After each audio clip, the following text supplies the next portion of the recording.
이 문서를 이해 못해? 이 쉬운 것도? 아버지, 죄송합니다. 문서가 좀 어려워서. 어려워! 내가 바보야? 우리 딸이 이런 바보랑 어떻게 살아? 평생 조용하게 살아온 67세 아버지가 있었습니다. 건설 현장에서 묵묵히 일하며 혼자 키운 아들이 결혼을 했을 때 그는 진심으로 기뻐했죠. 하지만 사위가 된 남자와 그 가족들은 순한 아들을 이용해 집을 빼앗으려 하고 있었습니다. 무릎을 꿇고 맞고 있는 아들을 본 순간 이 아버지는 결심했습니다. 그리고 오래전 감춰둔 명함 한 장을 꺼냈죠. 국가부동산범죄조사국 감식관이라는 글씨가 적힌 명함을요. 사실 그는 평범한 기술자가 아니었습니다. 정확히 이런 사기꾼들만 잡아온 전문가였죠. 이제 노련한 아버지와 교활한 사기꾼, 가족 사이의 치밀한 두뇌 대결이 시작됩니다. 사연 시작 전 구독과 좋아요, 알람 설정까지 부탁드려요. 그리고 어디서 듣고 계신지 댓글 달아주시면 반갑게 인사드리고 싶어요. 그럼 오늘의 사연 시작합니다. 저는 강현수입니다. 올해 67세죠. 평생 건설 현장에서 기술자로 일하다가 은퇴한 지 벌써 3년이 되었어요.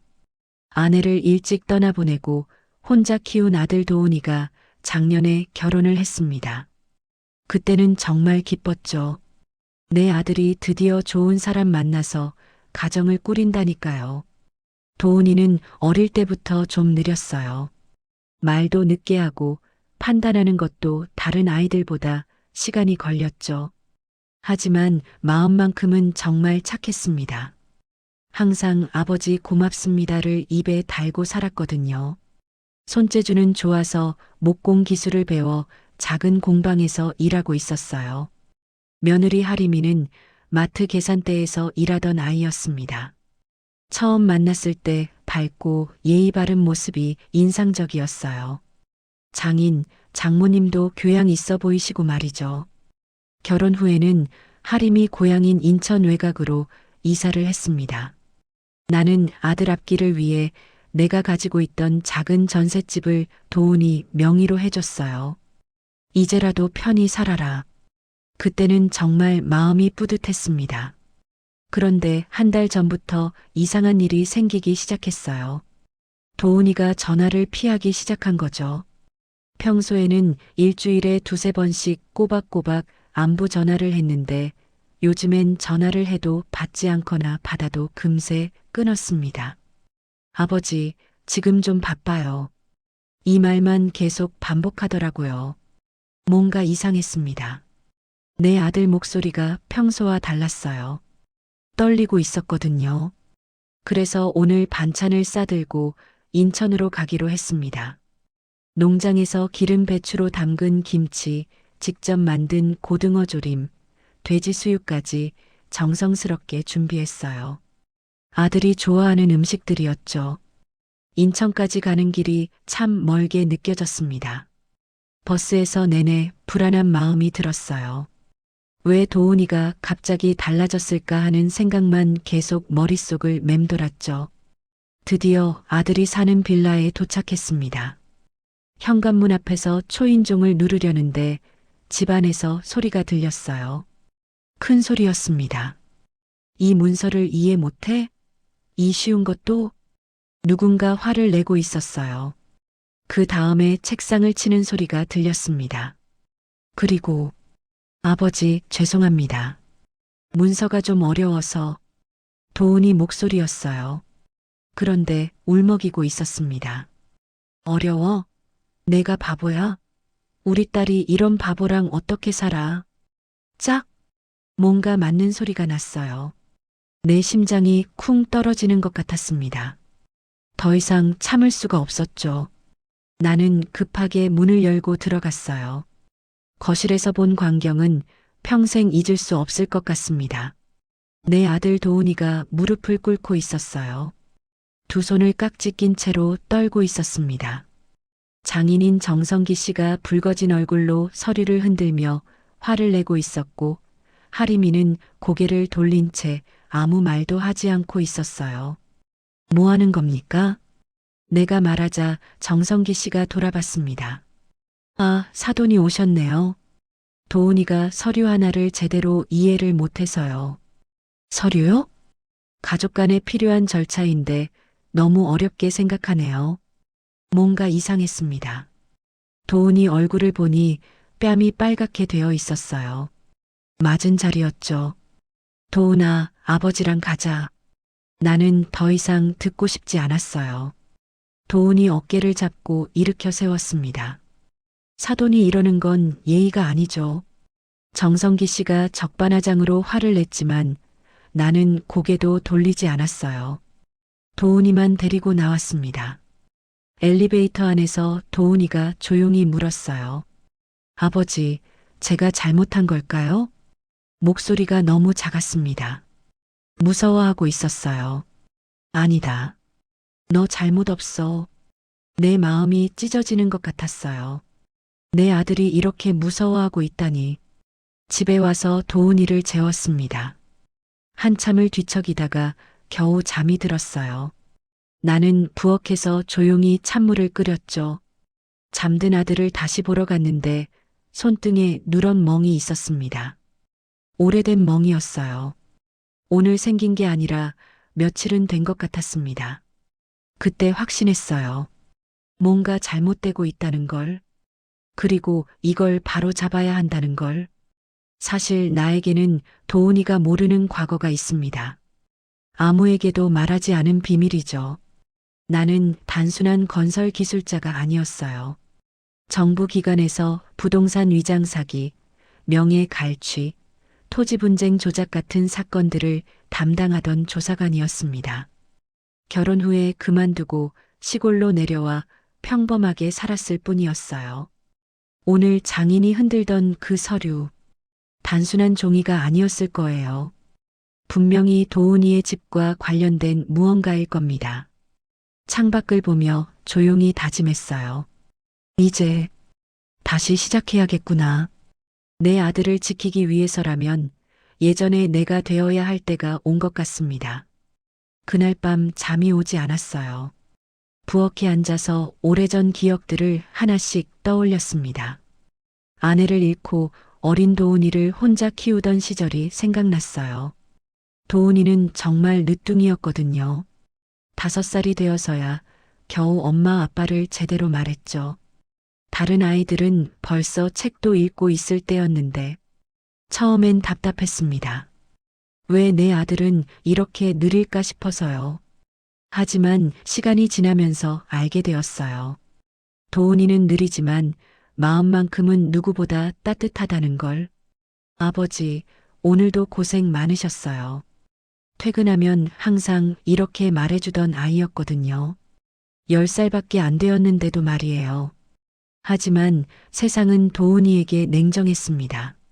학교에서도 친구들이 놀렸고 선생님들도 포기하는 눈빛이었어요. 그래서 제가 직접 가르쳤습니다. 천천히 하나씩 하나씩.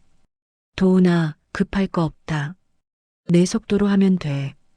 그렇게 20여 년을 키웠어요. 도훈이는 목수일을 배워서 작은 공방에서 일하게 되었고 나름대로 자립할 수 있게 되었죠. 그러던 중 하림이를 만난 겁니다. 도훈이가 처음 하림이 얘기를 꺼냈을 때가 생각나네요. 아버지, 저한테 좋은 사람이 생겼어요. 얼마나 기뻤는지 몰라요. 내 아들도 드디어 사랑하는 사람을 만났구나 싶어서. 하림이를 처음 만난 날도 기억이 생생해요. 마트에서 계산원으로 일하는 28살 아가씨였죠. 밝고 예의 바르더라고요. 안녕하세요, 아버님. 도훈이한테 늘 얘기 들었어요. 장인, 장모님과도 만났습니다. 정성기 씨는 부동산 관련 일을 한다고 하셨고 장모님은 조용하고 단정해 보였어요. 겉보기엔 멀쩡한 가족이었죠. 우리 도훈이 잘 부탁드려요. 그럼요, 사돈어른. 우리가 잘 돌봐드릴게요. 그때는 정말 안심했었어요. 결혼식도 조용히 치렀습니다. 도훈이가 원했거든요. 화려한 것보다는 소박하게 하고 싶다고. 그래서 가족들만 모여서 간단하게 했어요. 신혼집 문제가 나왔을 때 정성기 씨가 먼저 제안하셨어요. 사돈, 우리가 인천 쪽에 괜찮은 빌라 하나 알아봤는데 어떨까요? 그렇게 해주시면 고맙죠. 나는 도훈이를 위해 내 전셋집을 도훈이 명의로 바꿔줬어요. 50평생 모은 전 재산이었지만 아들 행복을 위해서라면 당연한 일이었죠. 도훈아, 이제 내 집이야. 하림이랑 행복하게 살아라. 아버지, 정말 고맙습니다. 평생 잊지 않을게요. 그때 도훈이 눈에 눈물이 맺혔었어요. 하지만 결혼 후 한 달쯤 지나면서 이상한 일이 생기기 시작했어요. 아버지, 하림이 가족들이 잠깐 와서 계셔요. 그래, 괜찮다. 며칠만 계신다고 하시는데, 며칠이 일주일이 되고, 일주일이 한 달이 되었어요. 장인, 장모님뿐만 아니라 처남까지 와서 살기 시작한 거죠. 그때부터 도훈이 목소리가 달라졌습니다. 아버지, 요즘 좀 바빠요. 집이 좁아서 불편하실 거예요. 자꾸 전화를 피하더라고요. 예전엔 그런 아이가 아니었는데 나는 그때 뭔가 이상하다는 걸 느꼈어요. 하지만 새로 결혼한 아들에게 부담을 주고 싶지 않아서 그냥 기다렸죠. 그런데 오늘 본 그 장면. 내 아들이 무릎을 꿇고 맞고 있는 모습을 보니까 확실해졌어요. 이건 단순한 가족 갈등이 아니야. 나는 서재로 가서 오래된 상자를 꺼냈습니다. 20년 전에 사용하던 서류철들이었어요. 먼지가 수북이 쌓여 있었죠. 부동산 위장 사기 사건, 가족을 이용한 명예 갈취, 약자 대상 압박 수법, 내가 평생 잡아온 사건들이었어요. 그리고 오늘 본 장면과 너무나 비슷했습니다. 사실 나는 단순한 건설 기술자가 아니었어요. 국가부동산범죄조사국에서 감식관으로 일했었거든요. 주로 부동산 관련 사기, 위장명예 이전, 토지 분쟁 조작 같은 사건들을 담당했죠. 결혼하고 나서 그만뒀어요. 아내가 원했거든요. 여보, 이제 평범하게 살아요. 위험한 일 그만하고. 그래서 시골로 내려와서 건설 기술자로 살았던 거예요. 도훈이에게도 말한 적이 없었죠. 굳이 알려줄 필요가 없다고 생각했거든요. 하지만 지금은 달랐습니다. 장인이 들고 있던 그 서류. 분명히 도훈이 집과 관련된 무언가였을 거예요. 그리고 도훈이의 순한 성격을 이용해서 뭔가를 꾸미고 있는 게 틀림없었죠. 내 경험으로 볼 때 이건 전형적인 가족 사기 패턴이었어요. 믿을 만한 관계를 이용해서 재산을 가로채는 수법이죠. 창문 너머로 새벽이 밝아오고 있었어요. 도훈이는 아직 자고 있었습니다. 자면서도 중얼거리더라고요. 아니에요. 제가 잘못했어요. 꿈속에서도 두려워하고 있었어요. 내 마음이 너무 아팠습니다. 나는 조용히 결심했어요. 이제 다시 시작해야겠구나. 예전에 내가 되어야 할 때가 온 것 같았어요. 내 아들을 지키기 위해서라면 무엇이든 할 준비가 되어 있었습니다. 내일부터 본격적으로 조사를 시작해야겠어요. 도훈이가 어떤 서류에 서명했는지, 하림이 가족이 어떤 계획을 세우고 있는지 알아봐야죠. 다행히 내게는 경험이 있어요. 20여 년간 이런 사건들만 파온 노하우가 있거든요. 정성기 씨, 당신은 잘못된 사람을 건드렸어요. 다음 날 아침 도훈이는 여전히 어두운 표정이었어요. 아버지, 저 집에 가야 하는데. 왜? 하림이가 걱정할 거예요. 내 마음이 답답했습니다.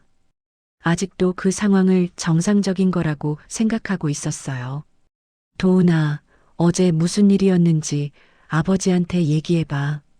그냥 서류 때문이었어요. 무슨 서류? 가족끼리 정리하는 거라고 하셨는데 제가 이해를 못해서. 도훈이 목소리가 점점 작아졌어요.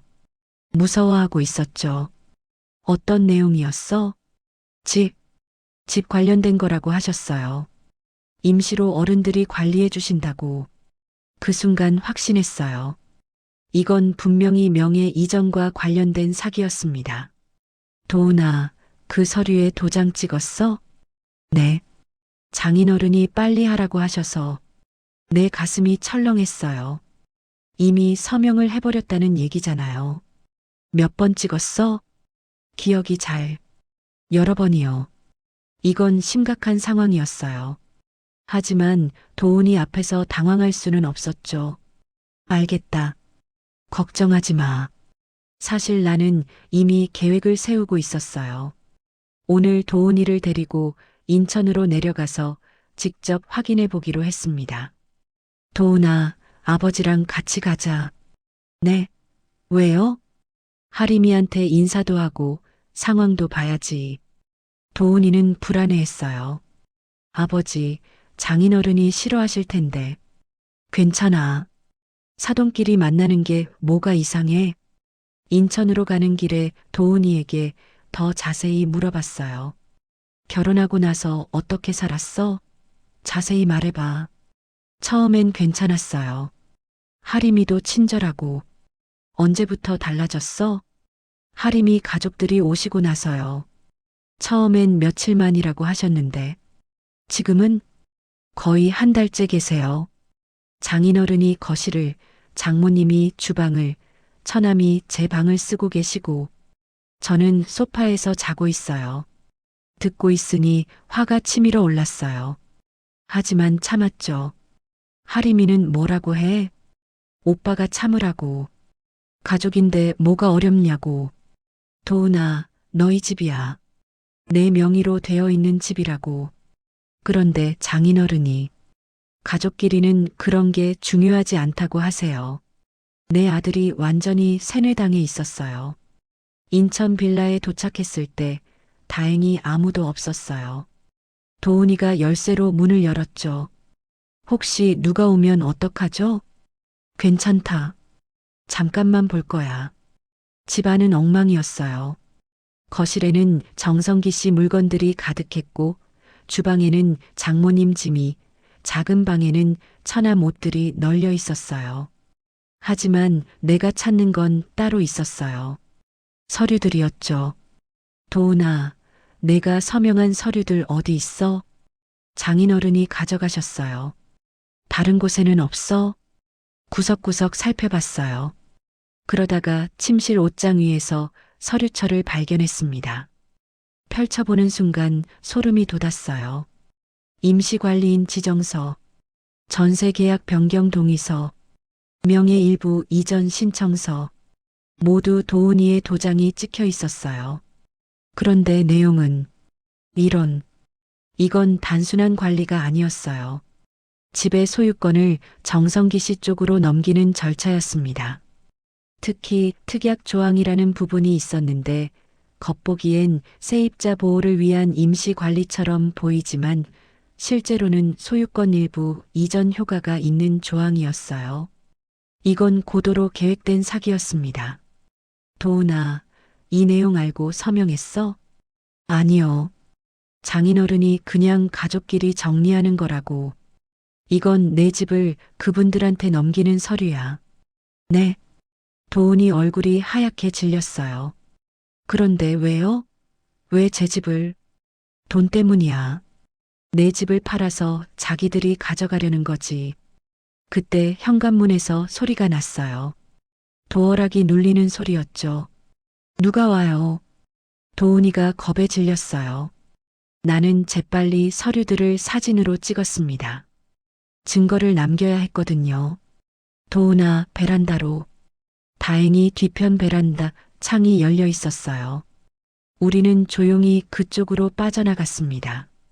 창문을 닫기 직전에 하림이 목소리가 들렸어요. 아빠, 창문 열려 있는데? 누가 왔나? 확인해봐.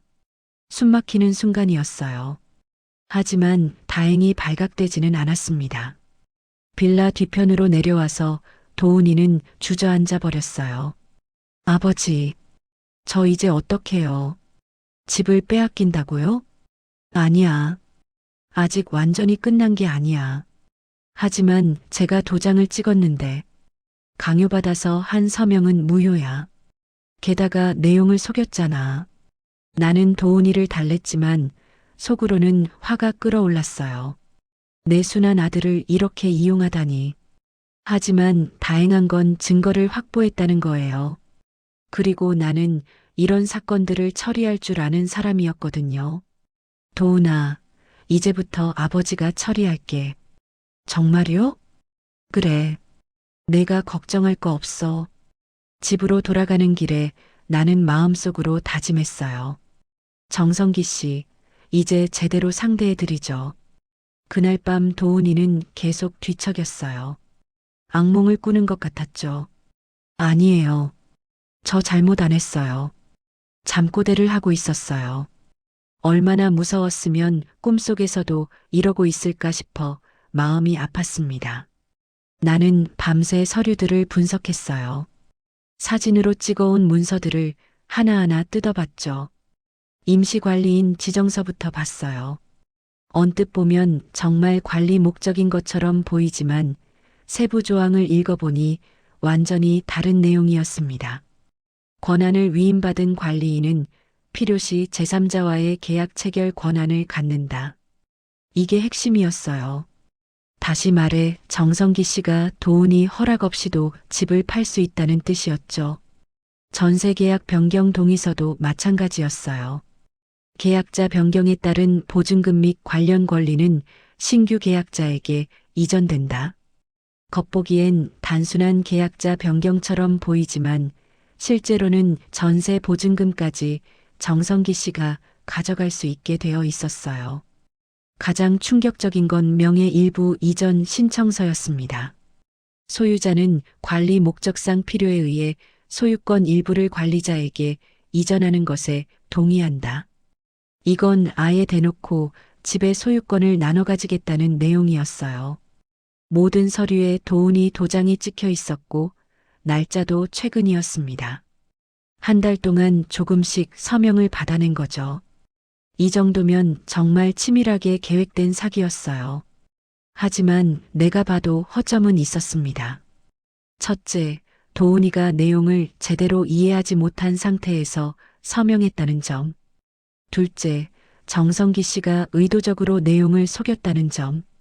셋째, 심리적 압박과 강요가 있었다는 점.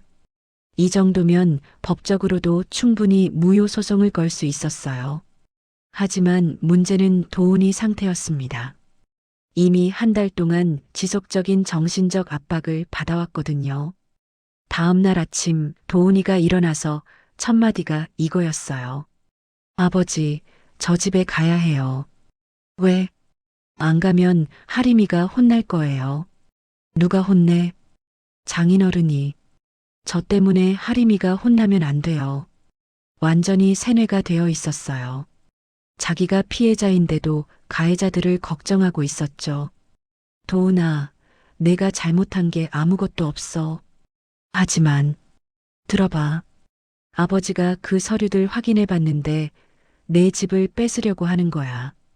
그런데 가족인데. 왜 그런 일을? 가족이 아니야. 가족이라면 이런 짓을 하겠어? 도훈이는 혼란스러워했어요. 한 달 동안 들어온 말들과 내 말이 완전히 달랐거든요.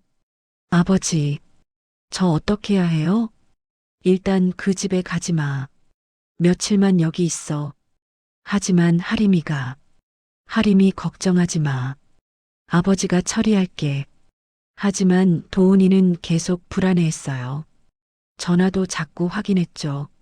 하림이가 연락이 없어요. 당연하지. 내가 없으니까 뭔가 이상하다는 걸 알 텐데. 오후가 되자 정말로 전화가 왔어요. 하림이었죠. 오빠 어디 있어? 집에 와야지. 도훈이 전화를 받으려고 했지만 내가 막았어요. 아버지가 받을게. 여보세요? 아, 아버님이세요? 도훈이 어디 있어요? 여기 있어. 며칠 있을 거야. 왜요? 집에 와야 하는데. 무슨 일로? 그냥 집이 여기인데. 하림이 목소리에 당황이 묻어나왔어요. 도훈이 좀 아픈 것 같아서 여기서 쉬게 하고 있어. 아파요? 뭐가요? 스트레스 받은 것 같더라고. 스트레스요? 무슨? 전화가 끊어졌어요. 뭔가 황급히 누군가와 상의하러 간 것 같았죠. 1시간 뒤에 정성기 씨가 직접 전화를 했어요. 사돈, 도훈이 좀 보내주시죠. 왜요? 가족이 함께 있어야죠. 무슨 급한 일이라도? 그런 게 아니라 남편이 집에 있어야 하는 거 아닙니까? 정성기 씨 목소리에 조급함이 느껴졌어요. 뭔가 계획에 차질이 생긴 모양이었죠. 며칠만 더 있을게요. 도훈이가 좀 피곤해해서. 사돈이 너무 과보호하시는 거 아닙니까? 내 아들인데 내가 돌보는 게 당연하죠. 하지만 일주일 뒤에 보내드릴게요. 전화를 끊어버렸어요. 도훈이가 불안해했지만 나는 오히려 확신을 얻었습니다. 저쪽에서 이렇게 급하게 구는 것 보니 뭔가 시급한 일정이 있는 것 같았어요. 아마 집을 팔 계획을 세워놨거나 아니면 다른 서류에 추가로 도장을 받아야 하는 상황일 거예요. 그날 저녁 나는 예전 동료에게 전화를 했습니다. 형님, 강현수예요. 현수야. 오랜만이네. 어떻게 지내? 형님, 부탁이 있어서 전화했어요. 뭔데? 부동산 사기 관련해서 좀 도와주실 수 있나요? 아직도 그런 일 하고 있어? 아니요. 개인적인 일이에요. 자초지종을 설명했더니 형님이 심각하게 받아들이더라고요. 그거 완전히 조직적인 사기네. 요즘 그런 수법 많아. 어떻게 처리하는 게 좋을까요? 증거부터 더 모아야지. 그리고 피해자 진술도 정리하고. 알겠습니다. 현수야, 조심해. 그런 놈들 급하면 뭘 할지 몰라. 형님 말이 맞았어요. 이제부터가 더 위험할 수도 있었습니다. 하지만 물러설 수는 없었죠. 내 아들을 지키기 위해서라면 뭐든 할 준비가 되어 있었으니까요. 일주일이 지났지만 도훈이를 보내지 않았어요. 하리미네에서는 하루에 5번씩 전화가 왔죠. 아버님, 도훈이 언제 보내주실 건가요? 아직 좀 더 쉬어야 할 것 같은데. 무슨 병인가요? 병원은 갔어요? 정신적으로 많이 힘들어해서. 전화할 때마다 하림이 목소리가 점점 다급해졌어요. 뒤에서 정성기 씨가 뭐라고 하는 소리도 들렸죠. 빨리 데려와. 일정이 밀린다고. 이제 확실해졌어요. 저쪽에서는 분명히 급한 일정이 있었습니다. 나는 본격적으로 조사를 시작했어요. 먼저 정성기 씨가 운영한다는 부동산 업체를 알아봤죠. 인터넷으로 검색해보니 성공 부동산 투자 상담센터라는 곳이었어요. 홈페이지도 그럴듯하게 만들어 놨더라고요. 안전한 투자, 확실한 수익, 가족 중심의 신뢰할 수 있는 상담. 보기만 해도 수상한 문구들이었어요. 더 자세히 알아보니 최근에 만든 업체였습니다. 설립한 지 1년도 안 됐어요. 그리고 비슷한 이름의 업체들이 여러 개 있었는데 모두 짧은 기간 운영하다가 없어진 곳들이었죠. 전형적인 사기업체 패턴이었어요. 도훈이에게도 더 자세한 얘기를 들어봤습니다. 도훈아, 하림이랑 어떻게 만났는지 다시 한번 말해봐. 마트에서요. 제가 장 보러 갔다가 하림이가 먼저 말 걸었어? 네. 물건 계산하면서 말을 걸었어요. 뭐라고? 목공 일한다고 했더니 관심 있다고. 아버지가 부동산 일하신다고 하면서 그 순간 깨달았어요. 처음 만남부터 계획된 것이었을 수도 있다는 걸. 그때 내 집 얘기했어? 네. 아버지가 주신 집이 있다고 했어요. 하림이 반응이 어땠어? 되게 좋아했어요. 결혼하면 신혼집 걱정 안 해도 된다고. 모든 게 맞아떨어졌어요. 하리미네는 처음부터 도훈이 집을 노리고 접근한 거였습니다. 더 충격적인 사실도 알게 되었어요. 도훈아, 결혼하고 나서 하림이 태도 달라진 거 없어? 있어요. 예전엔 오빠 오빠 하면서 잘해줬는데 언제부터? 결혼하고 집으로 이사 온 다음 날부터요. 어떻게 달라졌어? 말투가 차가워졌어요. 그냥 야 이렇게 부르고. 다른 건? 제가 뭐 하려고 하면 아버지한테 먼저 물어보라고 해요. 장인어른한테? 네. 가족 일은 어른이 결정하는 거라고. 완전히 통제하고 있었던 거예요. 도훈아, 혹시 하림이가 너한테 다른 서류에도 도장 찍으라고 했어? 네. 은행 관련 서류도 있었고, 은행? 대출 관련된 거라고 했어요. 이건 더 심각한 문제였어요. 집뿐만 아니라 대출까지 받으려 했다는 얘기잖아요. 얼마나 받는다고 했어? 잘 모르겠어요. 큰 돈이라고만. 나는 즉시 은행에 전화를 걸었어요. 도훈이 명의로 대출 신청된 것 좀 확인해 주실 수 있나요? 본인이세요? 아버지예요. 아들이 좀 아파서. 그럼 직접 오셔야. 다음 날 도훈이를 데리고 은행에 갔습니다.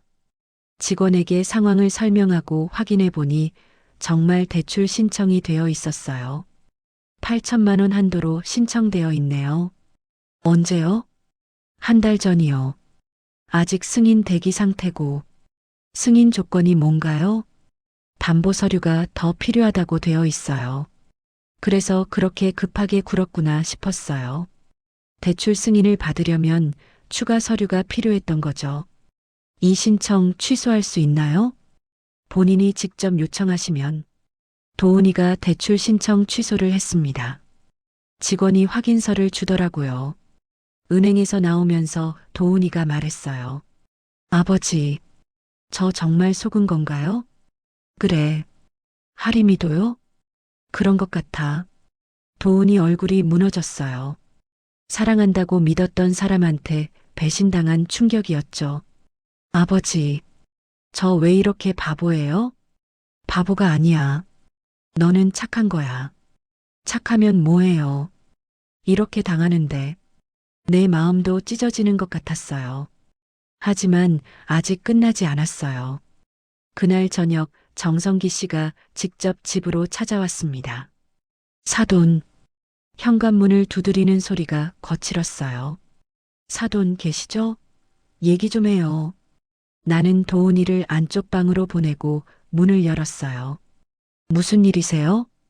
도훈이 어디 있어요? 왜요? 집에 와야죠. 중요한 일이 있는데. 정성기 씨 얼굴이 붉어져 있었어요. 술을 마신 것 같기도 했고 화가 난 것 같기도 했어요. 무슨 중요한 일인데요? 가족 일이니까 상관없으시고 도훈이만 보내주세요. 안 됩니다. 왜 안 돼요? 도훈이가 싫다는데요. 싫다고요? 누가 그런 생각을 넣어줬나? 정성기 씨가 한 발 더 들어오려고 했어요. 나는 문을 막고 서서 말했습니다. 여기까지만 오세요. 사돈이 이러면 안 되죠. 뭐가 안 돼요? 도훈이는 우리 사위고 집에 있어야 하는 거 아닙니까? 도훈이도 성인이고 자기 의사가 있어요. 정성기 씨 목소리가 점점 커졌어요. 사돈, 괜한 일로 가족관계 망치지 말아요. 누가 망치고 있는 건지 모르겠네요. 그때 정성기 씨가 갑자기 협박조로 말했어요. 사돈, 잘못하면 큰일 납니다. 우리도 할 말이 있어요. 무슨 말이요? 도훈이가 서명한 서류들. 이미 법적으로 효력이 있거든요. 드디어 본색을 드러내는구나 싶었어요. 그래요? 그럼 법으로 해결하죠. 뭐라고요? 법정에서 만나요. 정성기 씨 얼굴이 하얗게 질렸어요. 사돈이 그렇게 나오면 어쩔 건가요? 한참을 노려보더니 정성기 씨가 돌아갔어요. 하지만 가면서 한마디 더 했죠. 후회하실 겁니다. 그 말을 듣고 나는 확신했어요. 이제 정말 전쟁이 시작된 거라고. 정성기 씨가 다녀간 다음 날부터 이상한 일들이 계속 일어났어요. 새벽에 전화가 오기 시작했습니다. 받으면 아무 말 없이 끊어버리고요. 여보세요? 또 소리만 나고 끊어져 버렸어요. 하루에 대여섯 번씩 이런 전화가 왔습니다. 도훈이는 더 무서워했어요. 아버지, 우리한테 복수하는 거 아니에요? 걱정하지 마. 이런 건 예상했어. 사실 이런 압박도 전형적인 사기꾼들 수법이에요. 피해자를 심리적으로 몰아넣어서 굴복시키려는 거죠. 하지만 나는 이미 계획을 세워두고 있었어요. 예전 동료 이 형사한테서 연락이 왔거든요. 현수야, 내가 말한 그건 아주 전문적인 사기야. 어떤 면에서요? 비슷한 방식으로 당한 사람들이 여러 명 있어. 모두 같은 패턴이더라. 정말요? 그래. 주로 장애가 있거나 판단력이 떨어지는 사람들을 노려. 결혼을 미끼로 접근해서 재산을 가로채는 거지. 이 말을 듣고 더 화가 났어요. 우리 도훈이만 당한 게 아니었던 거죠. 어떻게 해야 할까요? 증거를 더 모아야 해. 특히 강요받은 정황이 중요하거든. 예를 들면요. 녹음, 문자, 목격자 진술 같은 거. 그래서 나는 도훈이에게 제안했어요. 도훈아, 하림이한테 전화해봐. 왜요? 녹음을 해야 해. 저쪽에서 어떤 말을 하는지. 무서워요. 아버지가 옆에 있을게. 도훈이가 떨리는 손으로 전화를 걸었어요. 나는 옆에서 녹음을 시작했죠. 여보세요? 오빠, 어디 있어? 빨리 집에 와. 하림이 목소리에 다급함이 묻어났어요. 아버지 집에 있어. 왜 거기 있어? 집이 어디야? 잠깐만 쉬고 있어. 쉬긴 뭘 쉬어. 어른들이 기다리고 있는데. 뭘 기다려? 서류 일 끝내야지. 무슨 서류? 오빠가 해야 할 일이 있다고. 빨리 와. 하림이 말투가 완전히 달라져 있었어요. 예전에 다정한 목소리는 전혀 없었죠. 하림아, 나 좀 무서워. 무서우긴 뭘 무서워. 가족끼리 무서울 게 뭐가 있어. 그래도, 오빠, 내 말 안 들을 거야? 아니야. 그런 게 아니라. 그럼 빨리 와. 아버지가 화내고 계셔. 전화가 끊어졌어요. 도훈이는 울 것 같은 표정이었죠. 아버지, 하림이가 완전히 다른 사람 같아요. 원래 모습이 드러난 거야. 녹음된 내용만 들어봐도 분명한 압박과 강요였어요. 그 다음 날에는 더 직접적인 압박이 시작되었습니다. 장모님이 찾아온 거예요. 사돈어른, 안녕하세요. 처음엔 정중하게 인사했어요. 어서 오세요. 도훈이 좀 봐도 될까요? 무슨 일로요? 얘기할 게 있어서. 도훈이를 불렀더니 장모님이 갑자기 눈물을 흘리기 시작했어요. 도훈아, 우리 하림이가 얼마나 기다리는지 아니? 어머니, 결혼한 지 얼마나 됐다고 이렇게 집을 안 들어와? 죄송해요. 하림이가 매일 울고 있어. 이것도 전형적인 감정 조작이었어요. 죄책감을 이용해서 압박하는 거죠. 어머니, 도훈이가 좀 아파서. 내가 말하자 장모님이 돌변했어요. 아프긴 뭘 아파요. 멀쩡해 보이는데. 정신적으로 아프면 집에서 쉬어야지. 여기서 뭘 해요? 여기가 도훈이 아버지 집인데요. 결혼했으면 처가가 우선이죠. 말이 안 되는 얘기였어요. 하지만 도훈이는 또 흔들리고 있었죠. 어머니, 제가 잘못했나요? 잘못했지. 가족을 버리고 여기 있으면 어떡해. 도훈아, 흔들리지 마. 내가 말했지만 도훈이는 이미 마음이 약해져 있었어요. 아버지, 그래도 가족인데. 가족이 이런 식으로 해? 장모님이 계속 압박했어요. 도훈아, 어른들이 기다리고 있어. 중요한 일이 있다고. 무슨 일인데요? 그건 집에 가서 들어야지. 미리 말씀해 주시면. 집안일은 집에서 하는 거야. 결국 장모님은 도훈이를 데려가지 못하고 돌아갔어요. 하지만 가면서 한마디 더 했죠. 사돈어른, 이런 식으로 하시면 안 좋을 텐데요. 무슨 뜻인가요? 법적으로 문제가 될 수도 있어요. 어떤 문제요? 부부를 갈라놓는 건 갈라놓는 게 아니라 보호하는 거예요. 보호요? 뭘로부터요? 사기로부터요. 장모님 얼굴이 하얗게 질렸어요. 사기라니요? 도훈이한테 속여서 서명받은 거 다 알고 있어요. 무슨 소리를? 법정에서 증명해 드릴게요. 그 말을 듣고 장모님이 급하게 나가버렸어요. 그날 저녁 정성기 씨한테서 문자가 왔어요. 사돈, 마지막으로 얘기하자. 내일 저녁 7시 우리 사무실로 와라. 전투 준비를 할 시간이었어요. 다음 날 저녁 나는 정성기 씨 사무실로 갔어요.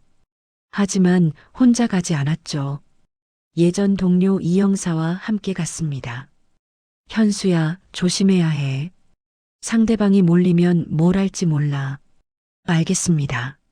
성공 부동산 투자 상담센터는 낡은 오피스텔 2층에 있었어요. 겉보기엔 그럴듯했지만 들어가 보니 허름했죠. 정성기 씨가 책상에 앉아 있었어요.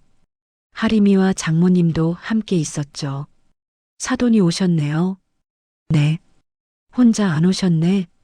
동료 한 분 모셨어요. 이 형사를 소개하자 정성기 씨 얼굴이 굳어졌어요. 형사님이요? 네. 부동산 사기 전문으로 하시는 분이에요. 왜 형사를? 법적으로 처리하려고요. 정성기 씨가 당황하는 게 보였어요. 하지만 곧 태세를 바꿔서 오히려 당당하게 나왔죠. 좋습니다. 그럼 법적으로 얘기해 봅시다. 책상 위에 서류들을 펼쳐놨어요. 도훈이가 서명한 문서들이었죠. 여기 보시죠. 모두 정식으로 서명되어 있습니다. 내용을 속이고 받은 서명은 무효예요. 속였다고요? 천만에요. 다 설명하고 받았어요. 도훈이가 내용을 이해했다고 생각하세요? 성인이면 본인 책임이죠. 이 형사가 나서서 말했어요. 정성기 씨, 이런 식의 사기는 여러 차례 본 적이 있습니다. 사기라니요? 가족 간의 정상적인 절차인데요. 가족이면 왜 내용을 속여요? 속인 게 아니라. 그럼 도훈 씨가 정확히 뭘 서명했는지 아세요? 정성기 씨가 말문이 막혔어요. 나는 준비해간 서류를 꺼냈습니다. 여기 녹음 파일도 있고요. 하림이가 도훈이한테 압박한 내용이 담긴 녹음이었어요. 빨리 와서 서류 일 끝내야지. 오빠가 해야 할 일이 있다고. 녹음을 들려주자 하림이 얼굴이 빨갛게 달아올랐어요. 이건 도청이잖아요. 본인한테 건 전화를 녹음한 거예요. 불법이 아니죠. 이 형사가 차근차근 설명했어요. 정성기 씨, 지금 상황을 정리해보죠.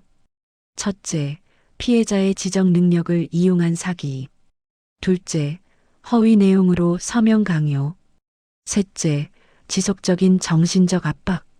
넷째, 재산 갈취 목적의 계획적 범행. 이 정도면 아주 전형적인 가족 사기 사건입니다. 정성기 씨가 점점 궁지에 몰렸어요. 그건 아니고요. 그럼 뭔가요? 정말 가족을 위한 거였어요. 어떻게요? 도훈이 혼자서는 집 관리가 힘드니까. 그래서 본인 명의로 바꾸려고 했다고요? 임시로. 임시요? 영구 소유권 이전 서류인데요.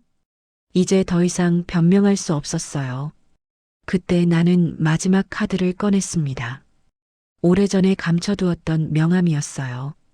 국가부동산범죄조사국 마이너스 감식관 강현수. 명함을 책상에 놓는 순간 정성기 씨가 의자에서 주저앉듯 했어요. 사돈이 감식관이었다고요? 20년 동안 정확히 이런 사건만 담당했어요. 그럼 당신들 같은 사기꾼들만 잡아왔죠. 정성기 씨 얼굴이 하얗게 질렸어요. 하림이와 장모님도 마찬가지였죠. 정성기 씨, 지금까지 몇 명이나 이런 식으로 속이셨나요? 아, 아니에요. 이 형사가 추가 자료를 보여줬어요. 우리가 조사해보니 비슷한 피해 신고가 3건 더 있네요. 모두 같은 수법이고요. 결혼을 미끼로 접근해서 재산을 가로채는 방식. 정성기 씨는 이제 완전히 꼼짝 못하게 되었어요. 현수 씨, 어떻게 처리하시겠어요? 고발할 겁니다. 기다려요. 정성기 씨가 급하게 말했어요. 우리끼리 합의로. 안 됩니다. 돈으로 해결하죠. 내 아들한테 정신적 피해를 준 건 돈으로 해결 안 돼요. 그럼 어떻게 법이 판단하게 둘 거예요. 하림이가 갑자기 울음을 터뜨렸어요. 아버님, 제발, 진짜 사랑했어요? 네, 내 아들을 진짜 사랑했냐고요. 그건 대답을 못 하더라고요. 처음부터 집이 목적이었죠? 아니에요. 그럼 지금이라도 도훈이한테 진심으로 사과하세요. 하림이도 끝까지 사과하지 않았어요. 나는 모든 증거를 정리해서 인천경찰서에 제출했습니다. 사기, 강요, 명예 갈취 미수. 정성기 씨네는 결국 법적 처벌을 받게 되었어요. 집으로 돌아가는 길에 이 형사가 말했어요. 현수야, 잘했어. 이런 사기꾼들은 반드시 처벌받아야 해. 고맙습니다, 형님. 도훈 씨는 어떻게 할 거야? 시간이 해결해 줄 거예요. 하지만 정말 힘든 건 이제부터였어요. 도훈이 마음의 상처를 치료하는 것 말이에요. 사건이 마무리된 후에도 도훈이는 한동안 힘들어했어요. 밤마다 악몽을 꾸고 누군가 문을 두드리면 벌벌 떨었죠. 전화벨 소리만 들어도 무서워했어요. 아버지, 제가 너무 바보였나요? 아니야. 너는 착한 거야. 착해서 이렇게 당한 건데. 왜 사람들은 악하게 사는 걸까요? 모든 사람이 다 그런 건 아니야. 하지만 도훈이는 사람을 믿기 어려워했어요. 누구든지 자기를 속일 거라고 생각했죠. 마트에 장 보러 가서도 계산원이 웃으면서 인사하면 뒤로 물러서곤 했어요. 혹시 또 속으려는 건 아닌가 해서. 아버지, 저 결혼 못할 것 같아요. 왜? 누가 저 같은 바보를 좋아하겠어요. 바보라고 하지 마. 하지만, 도훈아, 너의 착한 마음을 아는 사람이 분명히 있을 거야. 말은 그렇게 했지만 나도 걱정이 많았어요. 이 상처가 언제 아물지. 그런데 시간이 지나면서 조금씩 변화가 보이기 시작했어요. 먼저 목공일을 다시 하고 싶다고 말했어요. 아버지, 작업실에서 무언가 만들고 싶어요. 뭘? 의자요. 아버지가 앉으실 편한 의자. 좋은 생각이네. 도훈이는 며칠에 걸쳐 나무를 다듬고 조립해서 정말 편한 의자를 만들어줬어요. 어때요, 아버지? 최고야. 정말 편하다. 다행이에요. 제가 만든 걸로 아버지가 좋아하시니까. 그 순간 도훈이 얼굴에 오랜만에 밝은 표정이 떠올랐어요. 도훈아, 이 정도 실력이면 어디서든 일할 수 있겠는데? 정말요? 그럼. 손재주가 이렇게 좋은데. 도훈이가 자신감을 조금씩 되찾아가는 것 같았어요. 그러던 어느 날 도훈이가 제안했어요. 아버지, 우리 다른 곳으로 이사 갈까요? 왜? 새로운 시작을 하고 싶어요. 어디로? 시골로요. 아버지가 농사 짓던 곳 근처로. 좋은 생각이네. 우리는 시골 마을로 이사를 했어요. 작은 공방이 있는 집을 구했죠. 도훈이는 그곳에서 목공일을 다시 시작했어요. 처음엔 간단한 것들부터 만들었는데 점점 솜씨가 늘었어요. 마을 사람들도 도훈이를 좋아했어요. 도훈 씨, 이 탁자 정말 잘 만들었네요. 고맙습니다. 다음엔 찬장도 좀 만들어주세요. 네, 열심히 해보겠습니다.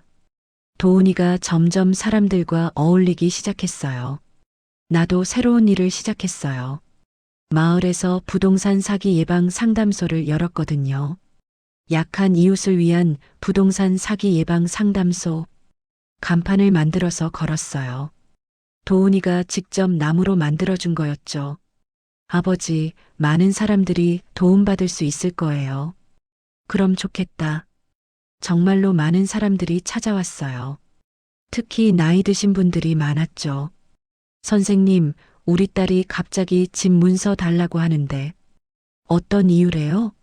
사업한다고.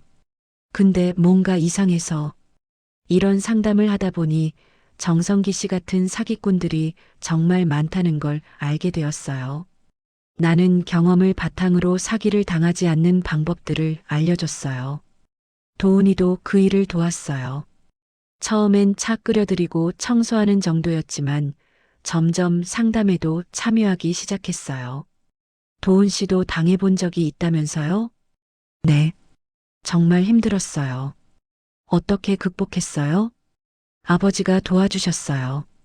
그리고 시간이 약이 되더라고요. 도훈이 경험담을 들은 사람들이 더 위로를 받았어요. 같은 아픔을 겪은 사람의 말이라서 그랬겠죠. 도훈 씨 말 들으니까 희망이 생기네요. 저도 처음엔 세상이 끝난 줄 알았어요. 하지만 아직 시작이더라고요. 그런 말을 하는 도훈이를 보면서 나는 뿌듯했어요. 내 아들이 이렇게 성장했구나 싶어서 첫눈이 내리던 날이었어요. 아버지, 응, 저 이제 안 무서워요. 정말? 네. 그리고 고마워요. 뭐가? 저를 지켜주셔서, 포기하지 않으셔서, 당연한 거야. 넌 내 아들이니까. 도훈이가 내 손을 잡았어요. 아버지, 이제 저도 누군가를 도와줄 수 있을 것 같아요. 그래. 네. 아버지처럼요. 그날 밤 나는 오랜만에 깊이 잠들었어요. 내 인생이 아직 끝나지 않았다는 걸, 그리고 내가 아직도 필요한 사람이라는 걸 깨달았거든요. 도훈이도 새로운 삶을 시작했어요. 상처받은 마음이 완전히 아문 건 아니지만 그 상처가 오히려 다른 사람들을 이해하는 힘이 되었어요. 우리 부자는 이제 함께 새로운 일을 하고 있어요. 나쁜 사람들로부터 약한 사람들을 지키는 일을요. 그리고 언젠가는 도훈이도 진짜 사랑하는 사람을 만날 거라고 믿어요. 도훈이의 착한 마음을 진정으로 알아줄 사람을 말이에요. 인생은 참 힘들지만 포기하지 않으면 언젠가는 새로운 희망이 보이는 것 같아요. 내 아들과 함께라면 어떤 어려움도 이겨낼 수 있을 것 같습니다.